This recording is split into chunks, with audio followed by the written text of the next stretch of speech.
ఒకళ్ళని హైలైట్ కావాలనుకుంటే చిరంజీవి గారి ఫ్యామిలీ మీద యాడ్ వరుసగా అంటే తప్పుడు ఆరోపణలు తప్పుడు కామెంట్లు చేయడానికి అలవాటు పడిపోయారు.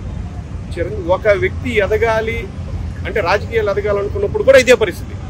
మెగా ఫ్యామిలీ లేనిదే వాళ్ళ మీద కామెంట్ చెయ్యనిదే వీళ్ళకి బతుకు లేదు. ఆ బతుకు కోసం వీళ్ళు తప్పుడు కామెంట్లు చేసి బతికేస్తున్నారు. అటువంటి కోవకు చెందిన వ్యక్తే ఈ మహిళ కూడా. నేను మళ్ళీ పేరు కూడా ఉచ్చరించదలుచుకోలేదు. ఈమె అమ్మ ఒకటే అడుగుతున్నాను మిమ్మల్ని, 2 పెన్షన్లు అనే వ్యవహారాన్ని చిరంజీవి గారు ప్రారంభించారా? చిరంజీవి గారితోనే మొదలైందా?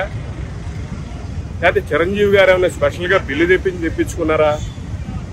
కనీసం ఇంగిత జ్ఞానం ఉందా నీకు? ఈ విషయాల మీద ఎటువంటి సమాచారం ఉందా నీకు? అసలు ఈ బిల్లు ఎప్పుడు తీసుకొచ్చారో సమాచారం ఉందా?